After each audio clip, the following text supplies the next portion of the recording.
හරි රයිට්.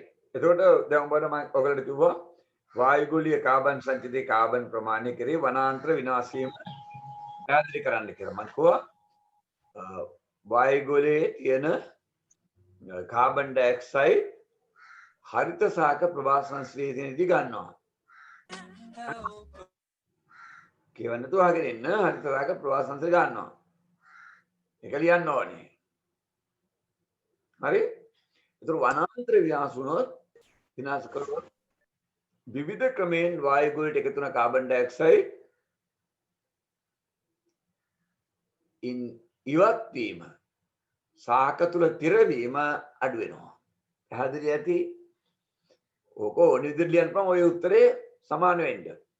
වායුගෝලයට විවිධ විදිහෙන් එකතු වෙන CO2 හරිත සාක ප්‍රවාහ සංශ්ලේෂණය ගන්නවා. එතකොට වනාන්තර විනාශ කරොත් ප්‍රධාන වශයෙන් ඒ ක්‍රමයෙන් ඉවත් වෙන කාබන් ඩයොක්සයිඩ් ප්‍රමාණය අඩු වෙනවා. ඒ නිසා වායුගෝලයේ CO2 ප්‍රමාණය සාන්ද්‍රණය වැඩි වෙනවා.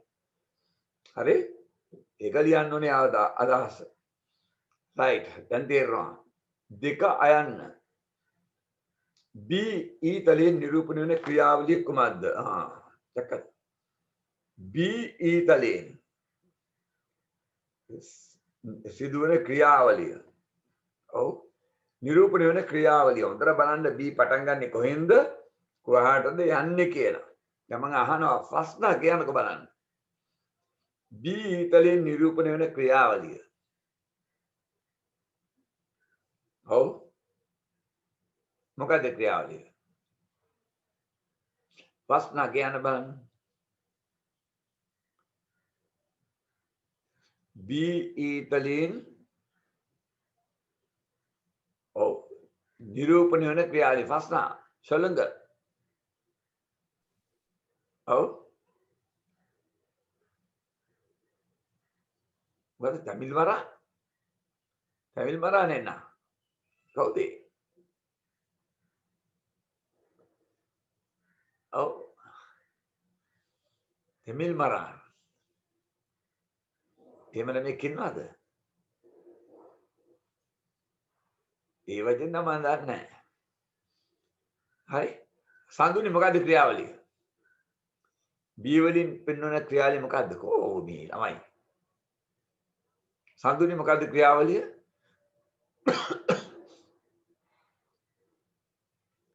චේතනා මොකද්ද ක්‍රියාවලිය? අර පාඩම කරන්න බැරි වෙනවා මේ උත්තර දෙන්නේ නැහැ. සර් මම අගානා තමිල් මරණ අගානාට රයිට් මාර ලස්සන නමනේ තියෙන්නේ. රයිට් හොඳයි. එන අගානා කියන බං එරුසීමා කියනවා ශ්වසනය කියලා. ජීවීන්ගේ ශ්වසනය. දැන් හරිනේ බලන්නකෝ පුතා. එතන සාකා සතුන් අතරින් නේද ඊතලයේ B වලින් යන්නේ වායුගෝලයේ කාබන් ඩයොක්සයිඩ්. වායුගෝලයේ කාබන් ඩයොක්සයිඩ්. ජීවීන් ශ්වසනයෙන් ඔබ දන්නවා ග්ලූකෝස් දහනය වෙනවා. ඔක්සිජන් එක ප්‍රතික්‍රියා කරන C6 12 O6 ග්ලූකෝස්. ඔක්සිජන් එක ප්‍රතික්‍රියා කරලා හදනවා කාබන් ඩයොක්සයිඩ්. උත්තරේ ඒක. රයිට්? ඊළඟට වායුගෝලීය කාබන් සතුන්ගේ ශරීරයට එකතු වන අන්දම විස්තර කරන්න. වායුගෝලීය කාබන් ඩයොක්සයිඩ් බලන්නකෝ කොච්චර ලස්සනද කියලා. සතුන්ගේ ශරීරයට එකතු වෙන ක්‍රමය. ඒ වායුගෝලීය කාබන් ඩයොක්සයිඩ් සතුන්ට එකතු වෙන. කෙලින්ම වායුගෝලීය කාබන් ඩයොක්සයිඩ් සතුන්ට දෙන්නේ නැහනේ. ඔබ කොහොමද ඒක උත්තරේ දෙන්නේ? වායුගෝලීය කාබන් ඩයොක්සයිඩ් හරිත සාක ප්‍රභා සංශ්ලේෂණයේදී රසායන ශක්තිය ස්ථිර කරනවා. ඒවා සාක භක්ෂකයන් හට ගන්නවා. ඒවා මාංශ භක්ෂකයන් හට ගන්නවා. එමගින් සතුන්ට ලැබෙනවා. පැහැදිලිද කියන එක? තේරෙනවනේ කියන එක? වායුගෝලයේ තියෙන කාබන් ඩයොක්සයිඩ් හරිත සාකවල ප්‍රභා සංශ්ලේෂණයෙන් සාක රසායන ශක්තිය වශයෙන් ස්ථිර කරනවා. ඒ ආහාර සාක භක්ෂකයන්ට ලැබෙන ආහාර වශයෙන්. ඔවුන් හට ගැනීම නිසා මාංශ භක්ෂකයන්ට ඒ ක්‍රම දෙකෙන්ම සර්ව භක්ෂකයන්ට ලැබෙනවා. ඒක ලියන්න ඕනේ.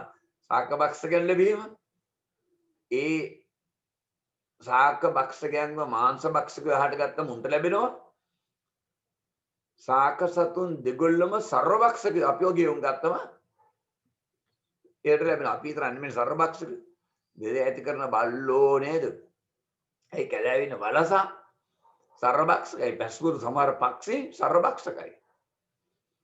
රයිට්? ඒ අදහස කියන්න. හොඳ ප්‍රශ්න නේ. ඒ අදහස කියන්න. පොසිල ඉන්ධන දහනයේදී එහි තිබූ කාබන් වායුගෝලයේ කාබන් සංචිත එකතු වන අතර ශක්තිය නිකුත් වේ. මෙම ශක්තිය පොසිල ඉන්ධනට ලැබුණු ආකාරය පැහැදිලි කරන්න. සුපිරි ප්‍රශ්න. බලන්න කොච්චර වැදගත්ද කියලා ප්‍රශ්න. මේ ප්‍රශ්න කිරීමෙන් කොච්චර නිකන් අර තීරීම කරාට වැඩක් නැහැ. නැවත කියවන්න. පොසිල ඉන්ධන දහනයේදී හරි එහි තිබූ කාබන් වායුගෝලයේ කාබන් සංචිත එකතු වන අතර පොසිල ඉන්ධන ඔබ දන්නවා ගෙවල්ල කොච්චර පාවිච්චි කරනවද LP වායුව propane butane මිශ්‍රණයක් ද්‍රව petroleum වායුව propane සහ බියුටේන් පොසිල ඉන්ධන කියන්නේ මොකද ඔය පොසිල ඉන්ධන සියල්ල හයිඩ්‍රෝකාබන් ඔබ දන්නවා ප්‍රොපේන් C3යි H8යි මේ ප්‍රොපේන් C4යි H10යි මේ බියුටේන් මේ දෙකම තමයි LPG කියන්නේ. එතනේ හයිඩ්‍රෝකාබන්. ඔබට හයිඩ්‍රෝකාබන් ඉවර කරාද මම? හිරුෂා මම හයිඩ්‍රෝකාබන් ඉවර කරාද? හයිඩ්‍රෝකාබන් කරාද? මොන පන්තිද කරේ? කරේ නැත්තම් ගානටක් ගාලාද? හිටි මොකද? No sir. From Banda. මම බණ්ඩගේ ළඟ හිටියනම් බඩගිරි කන්නේ බණ්ඩා. හරි. ඉරුජිම නා රයිට්. මේ විද්‍යානි පන්තියේ නෑ සර්. ඒ අගන එපත් කරේ නෑ නේ ඒගොල්ලන්ට අඩු වෙන්න කරේ ඒගොල්ලන් ගොඩක් විශ්ුණානේ. ආලෝකෙ පවා ඉන්න පන්ති අරනකන් ඉන්න දැන් ජනවාරි හරිනේ. හරි. ඒක පොඩි පාඩම්. ඒක මෙතෙන්දි කරන්න පුළුවන්. කරපෑ කියන්නේ විද්‍යානිකී. ඔව්. විද්‍යානි පන්ති කරාද? තමයි ටියුටර් දෙවනවා පොඩි ටියුට් එකක්. හැබැයි නිතර අහලා තියෙනවා. නිතර විභාගයට අහලා තියෙනවා. පොඩි ටියුට් එකක්.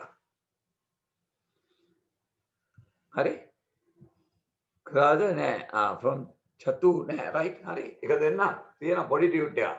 බොහොම පුළුවන්. ඒ කියන්නේ මේ වගේ පෑ දෙකක් තුන ඉවරයි ඒක.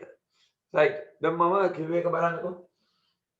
ඔබෙන් කියන්නේ පොසිල ඉන්ධන දහනයේදී එහි තිබූ කාබන් වායුගෝලයේ කාබන් සංචිත එකතු වන අතර ශක්තිය නිකුත් වේ. මෙම ශක්තිය පොසිල ඉන්ධන ලැබුණු ආකාරය පැහැදිලි කරන්න. දැන් මේ දහනය කියන්නේ ඔක්සිජන් ප්‍රතික්‍රියාවනේ. දැන් මන්නේ ඔක්සිජන් ප්‍රතික්‍රියාව නේ බලන්න. මේ ඔක්සිජන් ප්‍රතික්‍රියාව තමයි දහනය කියන්නේ. ඒතර පළ වශයෙන් ලැබෙන්නේ ද්‍රව්‍ය ලැබෙන්නේ පරි ඕන්න. ඔය තමයි ද්‍රව්‍ය. මේ දෙකෙන්ම ලැබෙන පොදු දේ අපිට මොනා කරන්නේ ශක්තියයි. පොදු දේ ශක්තිය. ඔබ දන්නවා අපේ ඕනම ජීවිතය තුළ ශ්වසනයේදී C6යි H12යි O6යි දහනය කියන්නේ ඔක්සිජන් ප්‍රතික්‍රියා කරලා CO2 ජලය දෙනවා. ශක්තිය තමයි ප්‍රධාන පදේ ශ්වසනයේදී. දැන් අපි ඉන්ධන දහනය කළා අපි ලබාගන්න ශක්තියනේ මේ අතුරුඵල දැක්ක. ඔබ තේරුම් ගන්න ඕනේ. පෙට්‍රල් කියන්නේ ඔක්ටේන් ඔක්ටා කියන්නේ 8යි 8යි 16යි 18යි දහනය කියන්නේ ඉතින් ඔක්සිජන් ප්‍රතික්‍රියාව CO2 ජලය. හරි ප්‍රධාන ඵලයේ ශක්තිය අපිට මේ අතුරු ඵල දැක්කා. මේ අතුරු ඵල. ඒක බාරගේ පරණ සිලබස් එක අහනවා ජීව දෙහ තුල ශ්වසනීය හරි ඉන්ධන දහනයත් අතර සමාන අසමානකම් දෙකක් තියන කියලා.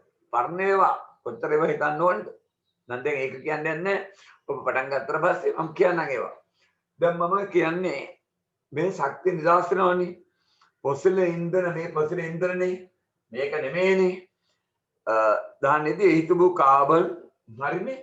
වායුගෝලයට ඔය කාබන් සංචිත එකතු වන අතර ශක්තිය නිකුත් වීම. මම ශක්තිය පොසිල ඉන්ධන ලැබුණු ආකාරය පැහැදිලි කරා. දැක්කද? හරි වැදගත් මේ පරණ ප්‍රශ්න. කොහොමද පොසිල ඉන්ධන ලැබුණේ ඒවට ලැබුණේ කොහොමද? ඔබ දන්නවා ඒ කරන්න කියන තැන ඉඳලා යන රූලක් අරගෙන අහගෙන ඉන්න. ඒතර මීට අවුරුදු මිලියන ගණන් මිලියන බිලියන ට්‍රිලියන ගණන් වලට ඉහත මේ ලෝකෙ හිටපු සතුන් සාකසා සතුන් මරණයටපත් වෙලා අධික උණුසුමට සහ අධික පීඩනයට ලක් වෙලා රසායනික පර්යාස වෙලා තමයි ෆොසිල් ඉන්ධන හැදුනේ.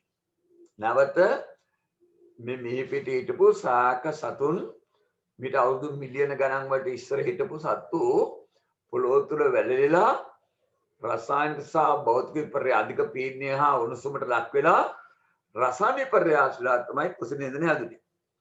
ඒදී සාක ප්‍රභා සංශ්ලේෂණයේදී සූර්ය ශක්තිය තමයි රසායන ශක්තිය විසින් තිර කරන්නේ. සූර්ය ශක්තිය තමයි රසායන ශක්තිය විසින් තිර කරන්නේ. දැකලා. සූර්යාගේ ආලෝක ශක්තිය රසායන ශක්තිය විසින් තිර කරනවා. ඒ තිර කරපු සූර්ය ශක්තිය ඊට පස්සේ ශාක භක්ෂකයන්ට මාංශ භක්ෂකයන්ට සර්ව භක්ෂයන් ලැබෙන ආහාර වශයෙන්. ආනේ ඒවෙන් තමයි මේ ෆොසිල් ඉන්ධන ලැබෙන්නේ දැක්කා. ෆොසිල් ඉන්ධන ලැබුණේ සූර්ය ශක්තිය. සූර්යයාගේ තිබුණු මේ ආලෝක ශක්තිය තමයි ෆොසිල් ඉන්ධන ලැබුණේ. ඒ ශක්තිය බලන්න නැවත අපි ඉන්ධන දහණයෙන් සසනයෙන් ජීවීන්ගේ නැවත පරිදියට දෙනවා. ඔබ තේරුම් ගන්න ඕනේ. රයිට්. ලියන්න මෙහෙම.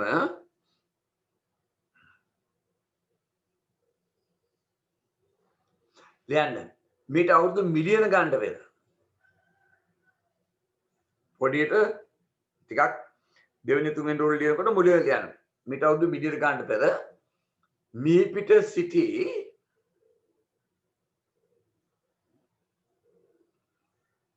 ජීවීන් පොදුවේ ජීවීන්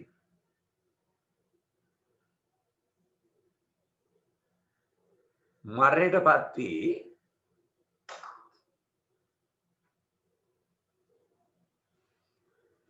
අධික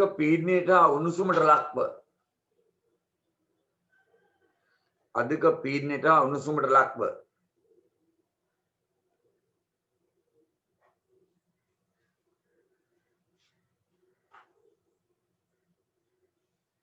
රසායන විපර්යාස වීමෙන් ෆොසිල් ඉන්ධන සෑදුනි.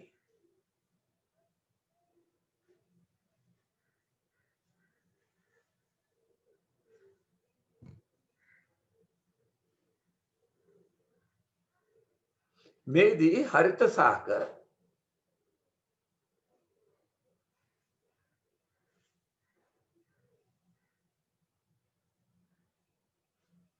ප්‍රභාව සංශ්ලේෂණයේදී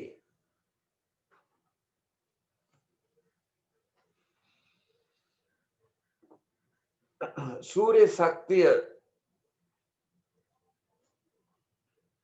රසායන ශක්තිය ලෙස තිර කර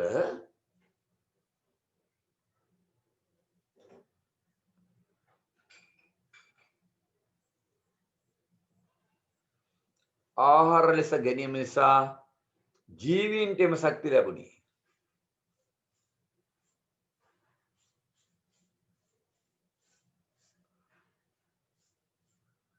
ජීවීන්ට එම ශක්තිය ලැබුණි.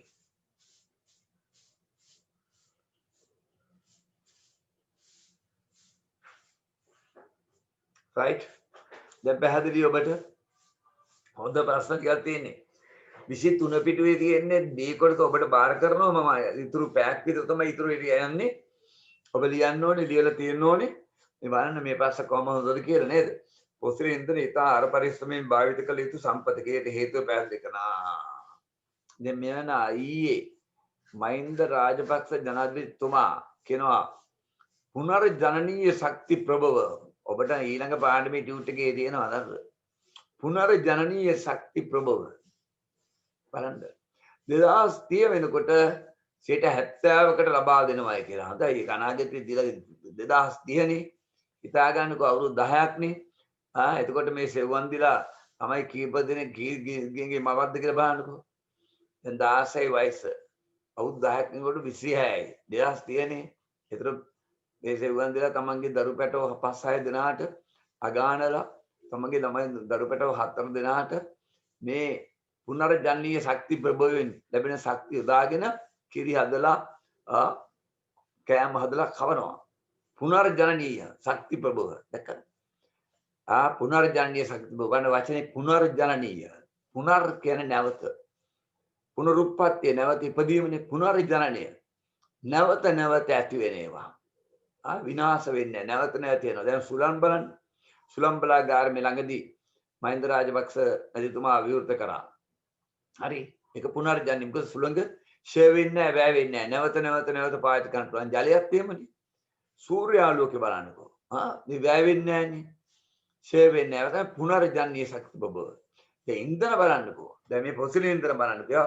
පුනර්ජනනීය ශක්ති ප්‍රභව කියලා සලකන්නේ නැහැ. ජීවීන්ගෙන් ඇති වුණත් ඒවා පුනර්ජනනීය කරගන්න මම හේතුව කියන්නම්. ගොඩක් විස්තර ගන්න මේ මගේ මෙහෙම ගන්නකොට පෑදකට නම් මේ ළමයි 37ක් විතර ඉතින් 5ක් විතර ඉතින් දැන් මේ 29 ඉඳයි. මේ ඉනවා පෑ භාගයක් කමට උන් ගොයනවත් දන්නේ නැහැ. මන් දන්නේ මොකද කියලා. පෑ භාගයක් කමට ගෑ නැහැ. හැදෙනවා. හොඳට මොකද්ද තේරුම කියලා මන් දන්නේ නැහැ. බලන්න පොසිරෙන්දර ඉතාපත් දැන් මේක කොහොම සමහර ළමයි හිතනවා මට දින අමාරුවට මං අර මේ විද්‍යානි පන්ති අර එක පුත්‍රයෙක් මොටර් බයිසිකල් සම්බන්ධ විශේෂඥයෙක් දැන් මිනිහා නෑ මම කතා බැන්නනේ මිනිහා නෑ ඇතුලේ ඇති ඔය මම ඒකල හිතනවා මේ මට අමාරුවට කියලා නැහැ ඕල සල්ලි දෙනවනේ මට මම මොකටද ඔයගොල්ලෝ ඔබට බොරු කරන්න පුළුවන් මම බොරු මං ඉන්නවා සර් මං ඉන්නවා මං හිතුවා නෑ කියලා හරි හොඳයි මොවින්ද එහෙම වෑනිදි ඉන්න ඕනේ ගෙන ගන්න ඕනේ හරි මිනිහ හොඳ මිනිස්සයා හිටපු ගම අඬනවා දන්නේ නැහැ ළමයි දකින්නවා ලස්සන එල්ලලා තියෙනවා රයිට් මොවින්ද අහගෙන ඉන්න මේ වැඩ කරන්න රයිට් පුනර්ජනනීය එක එකම වචනේ කියලා දුන්නා නේ පුනර් නැවත ජන්නේ කියන ඇති වෙනවා නැවත නැවතට මේ පොසිලෙන්තන ජීවීන්ගේ හැදුනට බලන්න ඉතා අර පරිස්සමෙන් භාවිත කරනවා. ඇයි ඒ දන්නවද? ඔබ දන්න ලෝක ජනගහනය එන්න වැඩි වෙනවා. මම එක එක දේශපාලනේ කතා කරපුවා මේ ජෛව ගෝලයේ දෙකකින්. එතරම් මේකේ තියෙනවා ඔබ බලන්න. දේශපාලනේ කරන දේ බොම යඩ වැඩ මේකෙන් කතා කරපුවා හරියට. එතකොට මේ මිනිස් ඔබ දන්නවා තාක්ෂණය වෛද්‍ය විද්‍යාව දියුණු නිසා ඒත් හොයාගෙන ඔබ ලිව්වා මරණ සංඛ්‍යා අඩු වෙලා ජනගහනය එන්න වැඩි වෙනවා. ඊළඟ ජනගහනය වැඩි වුණාම ඔවුන්ට අවශ්‍ය කරන හැම දෙයකට මොනා කරන්නේ ශක්තිය. හරියට කියනවා මේක වෙලා යනවා මේ පෑ දෙකක් තුල මොකද්ද? හරියට ඔබ දන්න දැන් මම මේක නොකිය බෑනේ නිකන් දියාගන්නේ ළමයි. දැන් මෙතන බලන්න ඔබ ඉන්නේ අවුරුදු 16යිනේ. වයස. ඔබ අවුරුදු 16යි. ඔබ දන්නවා පිටරට හිටියා නම් ඔබ යුරෝපා රටවල හිටියා නම් එංගලන්තය ඇමරිකාව ඔස්ට්‍රේලියාව වගේ ජපානය වගේ ජර්මනිය ප්‍රංශය ඉතාලිය ඔය රට ඉඳන් අවුරුදු 18යි අවුරුදු 18 වෙනකොට ගෙදරින් යනවා සෙව්වන්ද යනවා ඉරුෂා යනවා මොවිදු යනවා අගාන යනවා ගෙදරින් යනවා බෝයිෆ්‍රෙන්ඩ් කෙනෙක් විතර ඇනෙක්ස් එකක් කරන් එනවා කසාද බඳින්නේ නැහැ ඒ පිටරට රාය කසාද බඳින්නේ බොහොම කලහතරින් කොල්ල කෙල්ලෝ එතකොට ඒගොල්ලෝ යනවා ගෙදරින් එතකොට ගෙදරින් බල කරලා තියාගන්න බෑ ගෙදෙට්ට අම්මා තාත්තා ඒගොල්ලෝ බල කරලා තියාගන්න බෑ. නීතියෙන් තහනම්. ඒගොල්ලෝ එහෙම යනවා රස්සාවක් තිබුණත් නැතත් යනවා. සමහර ළමයි යන්නේ නැහැ. කලාතුරකින් ගෙදර එන්නේ. ඒගොල්ලෝ යනවා. ඒගොල්ලෝ කෙල්ලෝ වෙනම යනවා. කොල්ලෝ කෙල්ලොත් එක්ක ඉන්නවා. කොල්ලොත් එක්ක ඉන්නවා වෙනම ගෙවල් වල. නේද සෙවන්නේ? හරි අගාන බොම මරුණේම. හොඳ මේ බලාගෙන ඔබ ඉස්සරහ මට මේවා කියන්න තුන මම කොච්චර දේවල් කියයිද? ඉන්නවා. එතන බලන්න දැන් ඔබ ගෙදර අවුරුදු 18 උනාම එහෙම යනවා කියවනේ රස්සාවක් තිබුණා නැත්නම් මොකද මේ රටවල රස්සාව නැත්තවත් ඔබට ගෙවනවා ඩෝල් එක මුදලක් ගෙවනවා ඔබට කාලා බීලා ඇඳුම් පැළඳුම් අරගෙන නිකන් නොබිලි රස්සාවක් හම්බෙලා ගෙවනවා ඒ වගේ රටවල් නේෂර් මොකද එහෙම නෑ මම අගෝ වන්දන් අරයිතා එතකොට මේ ලැබෙනවා එහෙම සල්ලි ලැබෙනවා කාලා බිල නිකන් ඉන්න කම රස්සාව ලැබුණාට පස්සේ දෙන්නේ නැහැ මම කියන්නේ හොඳට මහා ගන්න ඔබ දැන් ඔබ ගෙදර එහෙම නෙමෙයි ආසියා රටවල අපි ලංකාව ගමුකෝ ඒතර මේ අවුරුදු 18යි ඊට පස්සේ ඒගොල්ලෝ රස්සා කරනවා ඉහළ ඉගෙන ගන්නවා ඉහළට ඉගෙන ගන්නවා. ගෙදර ඉන්නේ අම්මත් එක්ක. කසාද මැදලා වෙන ගේකට යනකම් අම්මලා තාත්තලාත් එක්ක ගෙදර ඉන්නේ. ඔබ හිතන්නේ එතකොට? ඒතර ගෙදර ෆ්‍රිජ් ගොඩක් නැහැ. තේරුණාද? ස්ටික් දෙක තුනක් නැහැ. ගෙදර 3-4 දෙනෙක් අපි තුමා අවුරුදු 18න් ඉඳලා 3-4 දෙනෙක් ඉන්නවා. හරි. එතකොට ගෙදර ඒ අයට ෆ්‍රිජ් දෙකක් නැහැ. ස්ටික දෙකක් නැහැ. ටීවී තුක තුනක් නැහැ. ඔබ බලන්න. ඒතර මේ හැම එකම ශක්තිය ඕනේ. ඉලෙක්ට්‍රික් උදුන් නැත්තම් ගෑස් උදුන් කීපයක් නැහැ.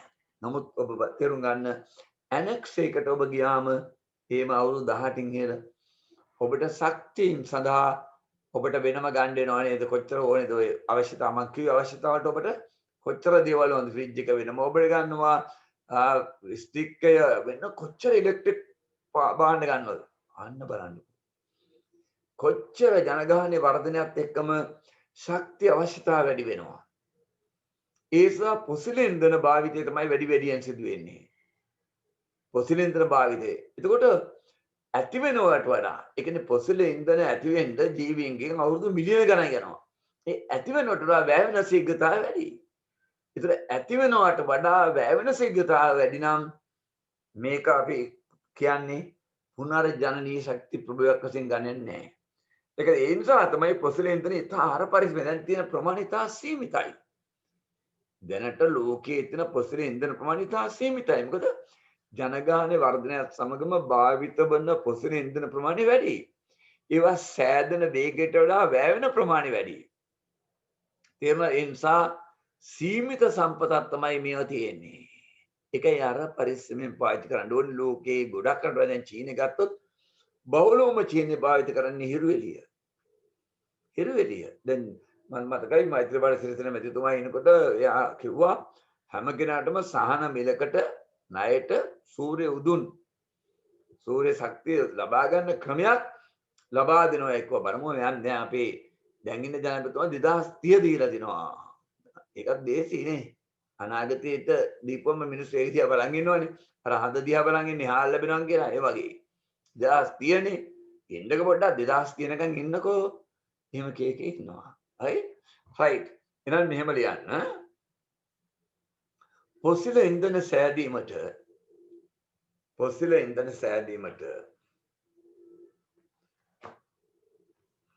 අවුරුදු මිලියන ගණනක් ගත වේ. අවුරුදු මිලියන ගණනක් ගත වේ.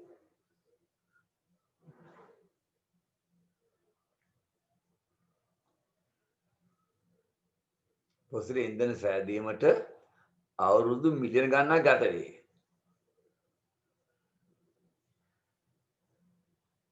නමුත් ජනගහන වර්ධනයත් සමග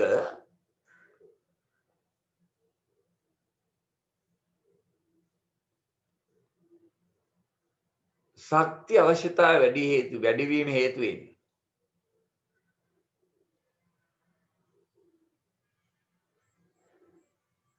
පොසිල ඉන්ධන භාවිතය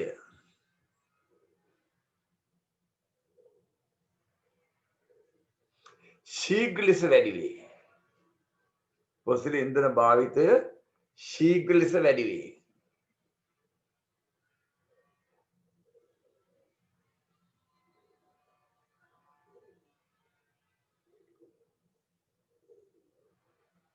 එනිසා ඒවා සෑදෙන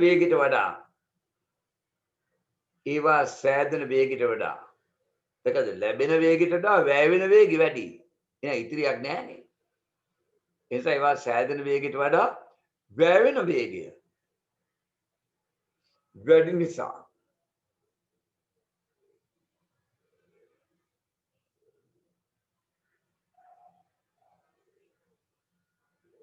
ඉතිරිව පවතින පොසිල ඉන්ධන ඉතා සුළුය. ඉතිරිව පවතින පොසිල ඉන්ධන සම්පත ඉතා සුළුය.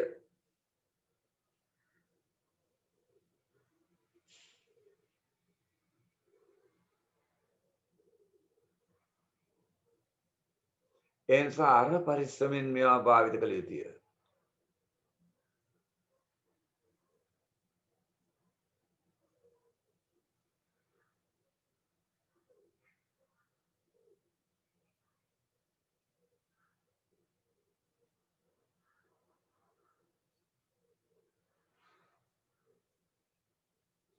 right. ඔබ දැන් මම මේ ඔක්කොම කියලා දුන්නානේ දැන් මෙච්චර කියලා දුන්න පස්සේ ඔබට දැන් දැක්කද ආයි අගයන් දීලා ඔබට පේනවද?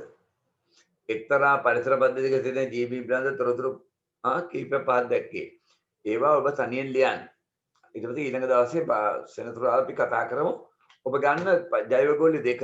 ඉතින් මේ විරෝසීමා මේ නගගෙන මේ අරන් යන්නේ නැහැ මේ වාචි.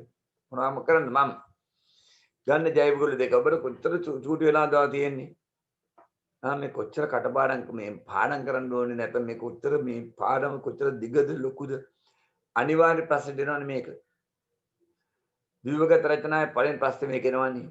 මම මේ ප්‍රශ්න මෙතෙක් ආපුවා මෑත කාලේ ඔක්කොම දාන්නම්.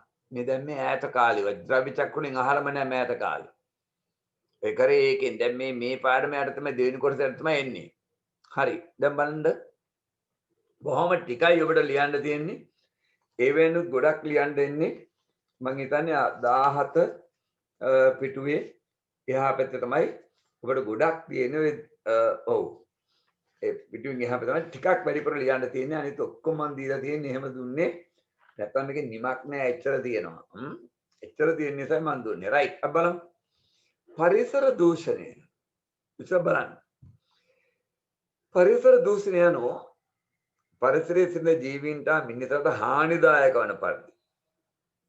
හානිදායක වන පරිදි ඒවා ඉරි ගහ ගන්න ඒ තැන් හරි හානිදායකද. ඔක්කොම නෙමෙයි ඒ තැන් දැන් මේ හයිලයිට් පෙන් එකක් තියාගෙන මුළු ඔක්කොම ඉරි ගහනවා මුකුත් මතක නැහැ. ඔක්කොට මුළු මේ ටියුට් එකටම ඉරි ගහනවා මොකක්ද මතක නැහැ. එහෙම ගන්න එපා. ඒකට ගෙදර මහා පොතක් අතර ඉන්න එකක්වත් මතක නැත. ගෙදර තියෙන ලොකු පොතක් ඔක්කොගෙම ඒවා තියෙනවා හැමදේම තියෙනවා. හැබැයි තියෙනවා මුකුත් මතක නැහැ. පරිසරයේ සිට ජීවීන්ට මිනිසාට හානිදායක වන පරිදි හානිදායක ඉරි ගහ ගන්න. යම් කාල සීමාවක් තුළ ශක්තිනා ද්‍රව්‍ය පරිසරයට නිදහස් වීම. යම් කාල සීමාවක් තුළ ශක්තිනා ද්‍රව්‍ය යටින් ඉරි ගහගෙන ඒ දෙක පරිසරයට නිදහස් වීම. නිදහස් වීම කිරීම. කිරීම කියන්නේ අපි කරන ඒවා නිදහස් වීම ඉබේ වෙන ඒවා. දැන් නිකන් බෙබරීම ලැබුගිනි ඒ වගේ දේවල්. දැන් පැහැදිලිද පරිසරයට සිටින ජීවීන්ට මිනිසට හානිදායක වශයෙන් යම් කාල සීමාවක් තුළ ශක්තිය ද්‍රව්‍ය පරිසරයට එකතු වෙනවා. ඒක තමයි දූෂණය කියන්නේ. තම පරිසර දූෂණය යන කොහොමද? පරිසර දූෂණය යන පරිසර දූෂණය වීමයි කියලා ලියන්න එපා. එහෙනම් තමයි ළමයි ලියන්නේ.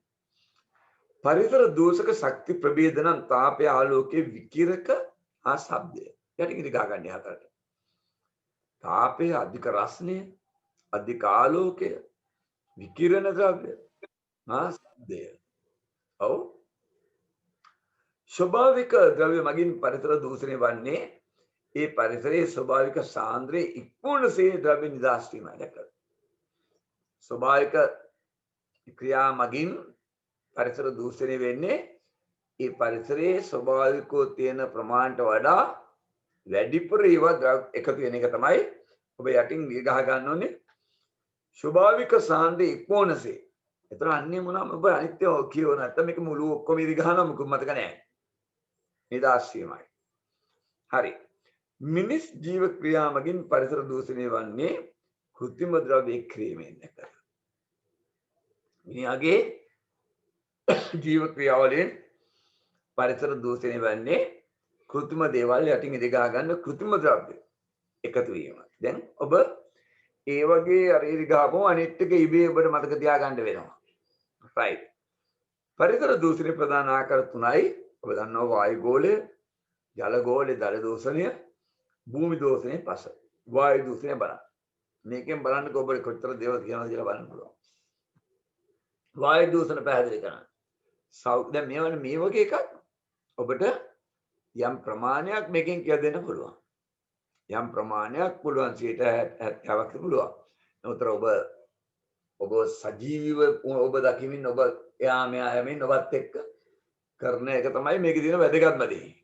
ඊමකට වඩා ඒක උනම 100%ක් සාර්ථකයි. මේකේ 60-70ක් තමයි.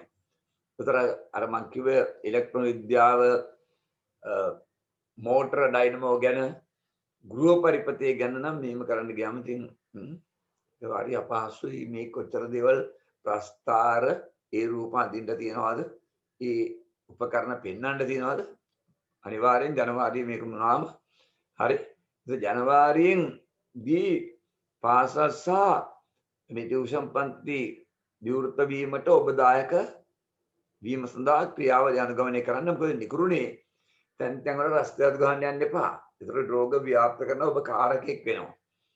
ඔබ වාහකෙක් වෙනවා. එහෙම යනකොට එහෙම යන්න එපා. පරිසර දූෂණය වායු දූෂණය පැහැදිලි කරන්න. සෞඛ්‍යයට හා ජීවීන්ගේ පැවැත්මට පරිසරයට අහිතකර වායු ගෝලයක් ඇතිවීම. එතකොට සෞඛ්‍යයට ජීවීන්ගේ පැවැත්මට පරිසරයට අහිතකර වායු ගෝලයක් ඇති වෙනවා. මොකද්ද වායු දූෂණය බලපාන ද්‍රව්‍ය? වායු අංශු බලන්න. CO2 CO කියන්නේ කාබන් මොනොක්සයිඩ්. මොනෝ කියන්නේ එකයිනේ. CO2 කියන්නේ කාබන් ඩයොක්සයිඩ්. ඩයි කියන්නේ දෙකයි. SO2 කියන්නේ සල්ෆර් ඩයොක්සයිඩ්. ඩයි කියන්නේ දෙකයි. සල්ෆේස් O2 ඩයිऑක්සයිඩ්. හයිඩ්‍රෝකාබන්. හරි. CFC කියන්නේ ක්ලෝරෝෆ්ලෝරෝකාබන්. ඒව එනවා මේකේ හොඳට. ඊයම් ලෙඩ් දුම් හා නයිට්‍රජන් වල ඔක්සයිඩ්. ඒක තමයි වායුමය දේවල්. ද්‍රවාංශු ජල වාෂ්ප උණාට වැඩි වීම, ද්‍රව කාබන් අංශු කාබනික අංශු, මර්කරි රසදිය වාෂ්ප අරිනම උග්‍ර විසක්. ඝන අංශු කාබන් අංශු, ඝන කාබන් අංශු බැරලෝහ බර තමයි ඒකේ නියම මේ විද්‍යා ප්‍රාජිකන්නේ බැරලෝහ කියලා අණුකෙස්කන්ධ වැඩි ඒවා. අලු දියුවිලි ඇස්බෙස්ට් කැඳි. right? වායු දූෂකයේ ප්‍රධාන ප්‍රභව. ඒ කියන්නේ කොහින්ද මේ එන්නේ ප්‍රභව කියන්නේ එකයි. වායු දූෂණය වෙන්න කොහි තියෙනවද එකතු වෙන්නේ? අර තබාන බලන්න. දැවෙන පෙට්‍රල් නිසා දැක්කද? අපිට පෙට්‍රල් මම මේ සූත්‍රයෙන් මේ CO C2H2 C8යි H18යි ඔක්ටේන්. දැක්කද බලන්න? දැවෙන පෙට්‍රල් නිසා CO2 වරේ ඒ නොදවණු අසම්පූර්ණ දහනය වුණාම ඒකනේ දුම් සාතකේ ගන්න CO2 හැදෙන්නේ නැතෝ CO හැදෙනවා. ඒ දාම විසදායකයි. nitrous oxide N2O nitrous oxide ඒ හැදෙනවා පෙට්‍රෝලින් එනවා. සල්ෆර් ඩයොක්සයිඩ් ඊයම් අංශු මොකද පෙට්‍රෝල දානවනේ and petrol set වල ඉන්ධන කාර්යක්ෂමතාව වැඩි කරන්න ඊයන් අංශු දානවා. දැන් දාන්නේ නැහැ. ඒක පෙට්‍රල් දහනේ කාර්යක්ෂමතාව වැඩි කරන්න. එහෙම වුණාම ඊයන් අංශු පෙට්‍රල් දහන්නේ පරිසරයට එකතු වෙනවා. උග්‍ර විෂය. ඊයන් සහ රසදිය. බලන්න ඊළඟට ද්‍රවාංශු අසම්පූර්ණ දහනයෙන් CO සහ කාබන්. ඒ දුම් සහතික ගන්නේ සම්පූර්ණ දහනය කියන්නේ ඔක්සිජන් හොඳට ලැබෙනවා. ඒතර කාබන් ඩයොක්සයිඩ් ලැබෙන්නේ. අසම්පූර්ණ දහනය කියන්නේ ඔක්සිජන් ලැබෙනවා අඩුවෙන්. කාබන් ඩයොක්සයිඩ් වෙනකොට කාබන් මොනොක්සයිඩ් ලැබෙනවා. කාබන් අංශු ලැබෙනවා. ඒක දුම් දැලි කියන්නේ කාබන්. right. විදුලි ජනනයේට පොසිලි ඉන්ධන දහනය දැකලා. විදුලි ජනනය කරන්න පොසිලි ඉන්ධන දහනය කරනවා. ජෙනරේටර් CO2 ජලය right CO2 ජල වාෂ්ප වෙනවා. ඉස්සෙම ගල් අඟුරු දහනයෙන් ගල් අඟුරු තියෙන කාබන් පමණයි. ඊට අමතරව ඒකේ අපද්‍රව්‍ය වශයෙන් සල්ෆර් තියෙනවා සල්ෆර් ඩයොක්සයිඩ්. තව තියෙනවා ඊයම් සින් කැඩ්මියම් වැනි බැරලෝහ අණුකෙස්කන්ධ වැඩිව තමයි බැරලෝහ කියන්නේ. විදුලි කෙටීමෙන් ඇතම් බහන් වල අභ්‍යන්තර දහන එන්ජිමේ ක්‍රියාවෙන් ඔබ දන්නවා විදුලි කරනකොට අනිවාර්යෙන් නයිට්‍රජන් ඩයොක්සයිඩ් ලැබෙනවා. නයිට්‍රජන් චක්‍රය. යෝගෙම ඉන්ධන දහනය පෙට්‍රල් වල ස්පාර්ක් වෙනකොට පුලිංගෝ දහන වෙන්න එපා. පුලිංගෝ දහනලා තමයි ඉන්ධන දහන වෙන්නේ. ආන්නේ පුලිංගු පයින්නකොට හරි එතෙන්දි බයගුලේ නයිට්‍රජන් වලින් නයිට්‍රජන් ඩයොක්සයිඩ් හදනවා. එතන අභ්‍යන්තරේ දහන එන්ජිමේ ක්‍රියාවෙන් නෝටෝ. වනාන්තර ගිනිත බෝම්බ බලන්න. වනාන්තර ගිනිත බීම දර දහනය. CO2 CO NO2 sulphur dioxide. හරි? ඒතර මේ ඔබට පේනවා මේවා කටපාඩම් කරන්න ඒවා. කර්මාන්ත ශාලාවල ඇස්බෙස්ට් අංශු කෘෂි කර්මාන්තයේ වල්නාශක කෘමිනාශක පැරණි සීත කරන. ඔබට එනවා හොඳ තැන් එතෙදි බලන්න මම ගන්න වියවා. වායු සමීකරණ යන්ත්‍ර, එයාරසෝල් ස්ප්‍රේ උපකරණ, හරි විවිධ ස්ප්‍රේ උපකරණ ඔබ දන්නවා දැන් නූතනව මේ ගෑල් ළමයි තරුණ පිරිමි ළමයි කොච්චර ස්ප්‍රේ දේවල් අපේ ශරීරේ ස්ප්‍රේ කර ගන්නවද? සුවඳ ඇති කරන, ගන්ධය වහන්න ඒ ඔක්කොම විද්‍යාව ගන්නවා. තේරුණාද? ඒ ස්ප්‍රේ යන්ත්‍රවල කොච්චර දේවල් තියෙනවද? හොඳට ඇඳගෙන ඉන්නවා මෙහෙම ස්ප්‍රේ කර ගන්නවා. හරි? රයිට්. ඒක කිසියම් අය ගන්න නැහැ. එහෙනම් ගඳ ගගා ඉන්නේ. CFC ක්ලෝරෝෆ්ලෝරෝකාබන්. හරි? ඒ ස්ප්‍රේ යන්ත්‍රවල තියෙන වායුවක් තමයි ක්ලෝරෝෆ්ලෝරෝකාබන්. රයිට්. ඔබට බලන්න පුළුවන් ඉස්සරහට ඒ ගැන මම දීලා තියෙන සටහන. ගිනි කඳු පිපිරීම වල්කනයිස් කර රබර් කර්මාන්තය. ඒතර වල්කනයිස් කර රබර් වල්කනයිස් කරනකොට පාවිච්චි කරන ගෙන්ද ගන්න. ඒදී සල්ෆර් ඩයොක්සයිඩ් එකතු වෙනවා පරිසරයට. හරි? රයිට්. මේක ඊටාම ගඳ වායුවක්. කුණු බිත්තර ගඳ වායුවක්. සල්ෆර් ඩයොක්සයිඩ් කියන්නේ කුණු බිත්තර ගඳ වායුවක්. ඔබ බිත්තරයක් ගන්න අරන් චුට්ටක් ට්‍රැක් කරන්න පොඩ්ඩක් කටර ගහලා පුපුරවන්න දවස් දෙක තුනක් ඔක තියන්න සතෙක් අදගන්න නැති වෙන්න ටිකක් දවස් දෙක තුනක් තියන්න. ඊට පස්සේ ඒක අරගෙන ඉඹලා බලන්න කැඩිච්ච තැන ඔබට ලස්සන ගඳක් එනවා. කුණු බිත්තර ගඳ වායුව. එතකොට බිත්තරයක් කුණු වෙනකොට අනිවාර්යෙන් සල්ෆර් ඩයොක්සයිඩ් හැදෙනවා. සමහර වතුර පල් වෙන තැන් බලන්න එක එක රොඩු වැඩලා වතුර පල් වෙන තැන් ආන්නේ ඒ තැන් වල සල්ෆර් ඩයොක්සයිඩ් හැදෙනවා. උග්‍ර විෂ වායුවක්. විද්‍යාගාරවල දැන් සල්ෆර් ඩයොක්සයිඩ් නිපදවීම තහනම්. right. ඔබ බලන්න අංක 2. වායු දූෂක නිසා මිනිසාට පරිසරයට වන බලපෑම. කියලා බලන්න. සල්ෆර් ඩයොක්සයිඩ්, ඇදුම, බ්‍රොන්කයිටස්, වෙනළු රෝග, right? පරිසරයට වෙන අම්ල වැසි. මේක උගන්වන අම්ල වැසි කියන්නේ මොකක්ද කියලා. නාඩි දෙම් වල ඔක්සයිඩ් බලන්න. N2NO, සතන රෝග, රුධිරයේ ඔක්සිජන් පරිවාහනයේ දුර්වල වීම. ඒතර පරිසරයට වායු ගෝලීය සංයුතිය වෙනස් වීම අම්ල වැසි. හරි? මොකද කියලා අපිට පස්සේ තේරෙයි අම්ල වැසි. CO, රුධිරයේ ඔක්සිජන් පරිවාහනයේ දුර්වල වීම, පේශි සමායෝජනයේ අඩු වීම, නිදිමත. right? ඒක මම පොඩ්ඩක් අර පැහැදිලි කරන්න වෙනවා ටිකක් වැඩිපුර. CO carbon monoxide. ඔබ දන්නවා මේ රතුරු දුරාණු වල ඔබ දන්නවා රතුරු දුරාණු වගේ තමයි ඒකේ තියෙන හිමොග්ලොබින් ඔක්සිජන් පරිවාහනය කරන ඔක්සි හිමොග්ලොබින් වශයෙන්. රතුරු දුරාණු තියෙන හිමොග්ලොබින් කියන වර්ණකය ඔක්සිජන් ලබාගෙන ඔක්සි හිමොග්ලොබින් වශයෙන් තමයි සෛලවලට ගෙනියන්නේ. හොඳට අහගන්න. ඒතර මේ CO දැක විතර ඔබ කතරයක් දාගන්න ඒ වැදගත් ඉතින් ඔය වායු ගෝලයට CO ආවම වායු ගෝලයට CO අපම ඔබට මේ කට් වුණාම ඔබ ඉන්න හරි වායු ගෝලයට CO ආපුවම ඔය ඉන්ධන දහනයෙන් අර්ධ දහනයෙන් කාබන් මොනොක්සයිඩ් ආව මේක ඉතාම සක්‍රිය එකක්. කොතරම් සක්‍රියද කියලා වායු ගෝලයට මේ ආව ගමන් වායු ගෝලයේ ඔක්සිජන් එක ප්‍රතික්‍රියා කරලා කාබන් ඩයොක්සයිඩ් ලැබෙනවා. ඒ තමයි මේ අපේ ශරීරයට ආස්වාස් වුණා වෙන්නේ හිමොග්ලොබින් එක මෙයා ප්‍රතික්‍රියා කරනවා. අර රතුරු දුරාළු දෙන හිමොග්ලොබින් එක ප්‍රතික්‍රියා කරනවා මේ CO ප්‍රතික්‍රියා කර කාබොක්සි හිමොග්ලොබින් හදනවා. කාබොක්සි හිමොග්ලොබින් අර ඔක්සිජන් එකතු වුණාම හිමොග්ලොබින් වලට ඔක්සි හිමොග්ලොබින් හැදුවේ මෙතන හදන්නේ කාබොක්සි හිමොග්ලොබින්. ආන්නේ මොනවාම හිමොග්ලොබින් වලට ඔක්සිජන් පරිවහනය කරන පෘෂ්ඨය අඩු වෙනවා. මැරෙනවා. සෛලවලට ඔක්සිජන් අඩු වෙන මැරෙනවා. ඒ නිසා තමයි පරිසරයට මේ දුම් සාතිකයක් නියම කරලා තියෙන්නේ. අර්ධ දහනය. ඒ කියන්නේ ඔක්සිජන් හරියට ලැබෙන්නේ නැති පරණ වාහනවල ඒ අර්ධ දහනය වළක්වන්න. ඒකයි දුම් සාතිකයක් ගන්න කියන්නේ. එතකොට ඔබට පැහැදිලි දැන් සමහරට පරණ වාහන ගෑරේජ් එකේ තියාගෙන